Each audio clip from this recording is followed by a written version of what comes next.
Yahoo! Hello, hello, hello mga masters and mga ka-G. Welcome sa ating Friday episode ng ating All About G, the Green Iguana Daily Vlogs. Anong balita po sa inyong lahat dyan, mga masters and mga ka-G? Siyempre, good morning, good morning, good morning, good morning sa lahat ng mga taga Pilipinas and Asian countries. Kakagising niyo lang po ba? Or nagre-replay lang po kayo? Maraming salamat po. At syempre sa iba't ibang mga sulok ng mundo, kung saan ka man, ay good morning, good noon, good afternoon, good evening. At bago kayo matulog, bago po ako mag-good night sa inyo, I hope ay mapapanood nyo muna ito at samahan nyo ako. Tara! At magchismisan muna tayo tungkol kay G. G, nang balik kita G. O, hindi pala tungkol kay G, kasama si G. Ayan. Kasi wala naman tayong chichismis kay G kasi si G natin ay nandito lang naman yan. Kahit hindi pwede magmarites yan kasi wala naman siyang imamarites. So ito ay tingnan natin si G ngayon kung ano yung mga latest sa kanya. Kung ano masasabi niya. G, are you okay? So mamassage natin si G. Ang ganda ng kanyang gising itong umaga. So time check pala ngayon dito sa amin is anong oras ba ngayon? 6:30, 6:15 ng umaga dito sa El Paso, Texas. As of recording time ay Thursday. So, syempre, Thursday, pero Friday po mai-air sa inyo dyan. At maraming salamat uli sa mga nanood sa ating premiere promotion kagabi sa Team Coroda. At ayun, dumadami na tayo talaga, no? 4 yung hosts natin kahapon. Si Mercy Kitchenette, si Bro Drayson, Mabunay, PWD Vlogs, and of course ang ating Dimples, Rowena Millares TV, at BFF ni Master Worm na si BFF Ankotic Channel aka Arimunding. And nag-team up po tayo sa iba't ibang mga teams. At syempre nakasupport po sila sa atin no matter what happens. At tayo din ay full support din po sa kanila. So iba't iba naman yung ating time. Pero as much as possible, we always make sure na tayo po ay makakapagbigay din ng support sa kanila. Dahil yun naman ang ating layunin. So Friday ngayon at premiere marathon din ng ating Team One Love. So ang Team One Love po ay merong almost 10 oras o 12 hours. 10 oras, no? 10 or siyam, 8 oras or 10 oras, yeah. Mga 10 oras po na premiere marathon consists of different teams. So iba't ibang mga teams, ang iba dyan ay independent, ang iba po dyan ay mga syempre mga solid supporters ng Team One Love. Lalo na po kami dito sa Team Coroda ay parang sister, hindi para kundi certified sister team na ng Team One Love ang Team Coroda. So bukas, mamaya pala, 2:00 ata mag-uumpisa no, ng hapon. So suportahan po natin yung ating Premier Marathon ng Team One Love sa pamumuno ng ating one and only Bro Pabi Boys Vlogs and kanyang may bahay na si Sisi Kitchen Taste Vlogs. At mga admins po nito na very innovative po at supportive at through thick and thin po ay hindi po nila iniiwan ang team. So kami po ay hindi pa naman talaga gaano katagal na nag-team up. Pero parang kung tingnan mo parang nag-establish na po ng brothership, sisterhood. Dahil po sa relasyon na parang pareho yung aming mga layunin, pareho po yung mga isip ng mga members. So ano ba yung gagawin mo pag we all think the same and we all feel the same? Meron tayong tinatawag na mutual understanding ang right term diyan, pero mutual goal, 'di ba? Parang ganoon. So parang talaga parang sister team talaga. So congratulations po syempre sa lahat na bumubuo ng team. Both teams, Team One Love and Team Kuroda. So rest assured na as much as possible ay gagawin natin ang lahat para po tayo magsuportahan. So mga masters and mga ka-G, let's go back to business. Ano po yung ating topic ngayon? Ang topic po natin ngayon ay ano lang tayo? Patience. Patience muna tayo. Kasi po ang mundo natin dito sa hindi pala team, sa social media ay patsamba-tsamba lang po 'yan. Okay, so 'pag sinabi nating patsamba-tsamba, depende talaga kung makaka-hit ka ng isang viral na video. Kung hindi ka makaka-hit ng viral video, ay try and try again lang kasi hindi naman tayo lahat ay mabilis mag-viral. G, galaw-galaw ka naman, G. Hindi gumagalaw yung G natin, no? Galaw-galaw ka. Oh, napakita mo sa kanila na ano ikaw, na energetic ka. O sige na. Kita mong energetic ka, G. Alright, so ano lang, patience lang po talaga. Hindi po sa lahat ng bagay po ay benefit sa atin ang lahat ng ginagawa natin. So may mga time po na hindi po pabor sa atin or may mga time po na medyo hindi po yun yung ini-expect nating mangyayari nangyayari. Dahil po yan ay nakatakda na po yan. Kung hindi ka pa magiging, halimbawa, naghihintay kang ma-monetize, kung mas lalong nagmamadali ka, mas lalong mapapatagal 'yan, 'di ba? Para na-feel niyo, ba't ang tagal-tagal ako ma-monetize? Kasi nagmamadali ka. Ano lang po tayo, enjoy lang po tayo kasi out of control na po natin 'yan. Out of control na natin 'yan. Hindi natin 'yan kayang hindi po natin ano 'yan, kontrolado na ang utak po ni lolo. Hindi natin kontrolado 'yan. So kahit anong mangyari po ay ano lang po tayo, wait for the right time. Patience lang po. At syempre, may mga tao pong nakapaligid sa inyo o sa atin na talagang in good heart ay magsusupport yan.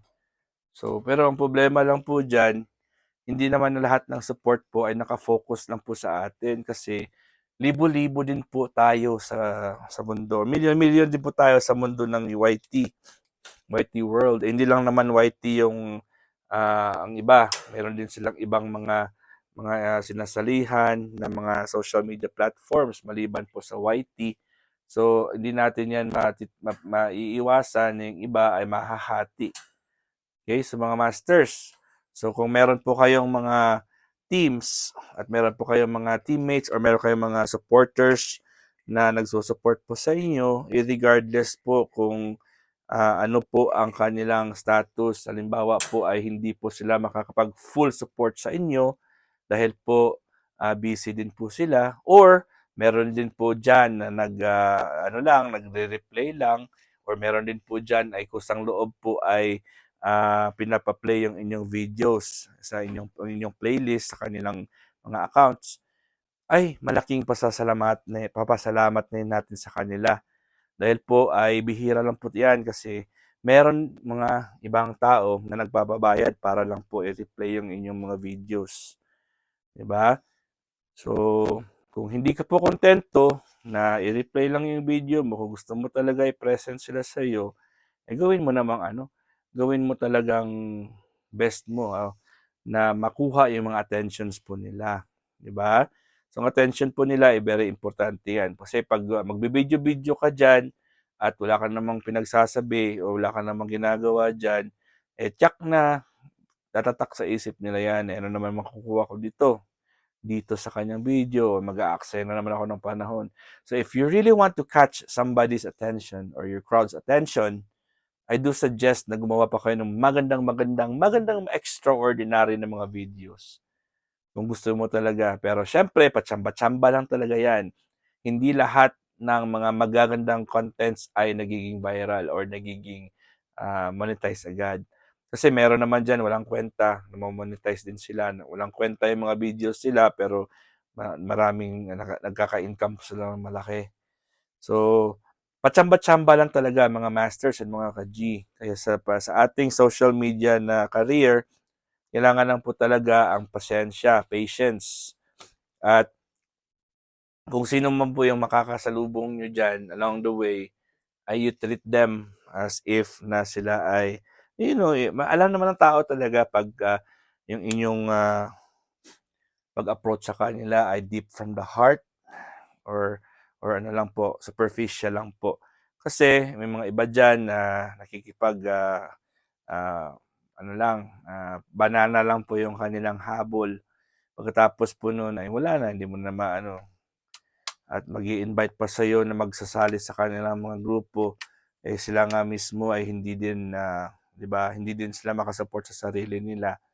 Eh, siyempre kailangan talaga ng team na maaasahan mo na talaga ay medyo established na rin, yung parang, organized po siya, 'di ba? Organized lang kasi siyempre 'pag, yung bulag din ng leader mo, paano 'yan, 'di ba? So, kailangan lang talaga yung tama yung nakikita ng inyong leader, may vision and mission po siya at hindi po hatred yung, yung goal. Kasi merong mga teams diyan hatred ang kanilang mga pinaiiral, gaganti, gaganti or ito may kalaban tayo, 'wag natin ito suportahan. So, never po tayong gaganyan kasi sa mundo ng social media ay parang network marketing po 'yan. So, never po tayo magsabi sa ibang tao na wag mo yang i-support dahil kalaban ko yan or wag kayong gumanyan dahil ayaw ko sa kanya. So, as a leader po ay talaga let your teammates or let your people do whatever they wanna do kasi po hindi po natin hawak ang kanilang sariling mga channels at sariling buhay. At pag tumulong po tayo sa mga kaibigan, tulong po ay tulong. Pero 'pag nagpabayad ka, ang bayad po ay babayaran, 'di ba? Pero siyempre kailangan na po natin talaga na magiging, open yung communication natin. So, 'wag mo lang assume na alam niya na 'yan ay tulong or 'wag mong i-assume na 'yan po ay babayaran. Kasi kung minsan po akala mo po ay ano na, dahil po ay nilibre ka na, ay libre na 'yun. Siyempre merong ano 'yan, katumbas po 'yan na utang na loob, siyempre.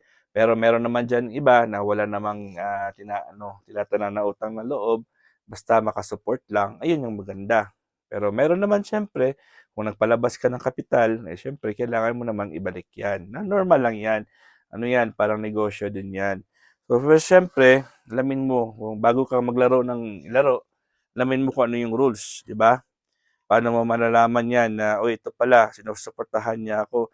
Pero hindi mo na pala alam na kailangan mo palang sundin yung rules nila or rules mo or rules niya.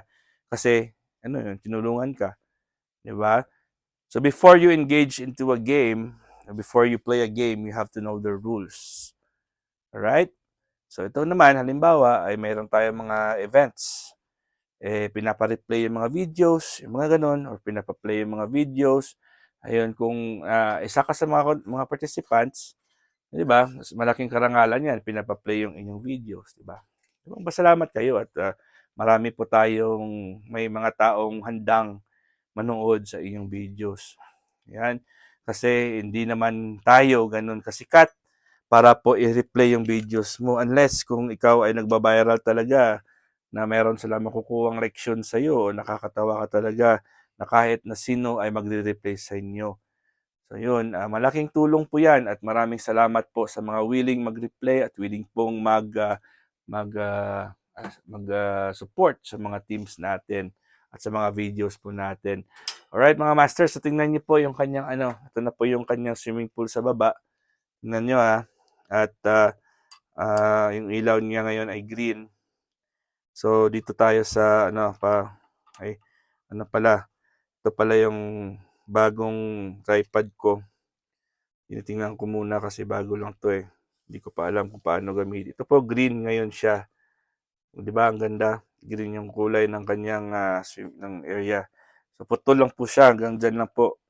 Kasi yung pagbili ko, di ko alam, sa second hand yun, eh, putol pala hanggang dun lang.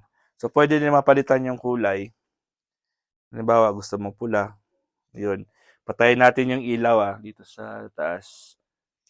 Ayan, pula, meron din siyang green, merong blue, orange, yung green, ayun, 'di ba iba't ibang mga kulay. 'Di ba ang ganda? Yun yung romantic view ng ating G, the Green Iguana. Alright mga masters, at hindi na po tayo tatagal. I hope na mga konting mga topic-topic lang natin ay nag-enjoy po kayo. At may na-learn din tayong mga lessons, lalo na sa pag-lead ng isang team.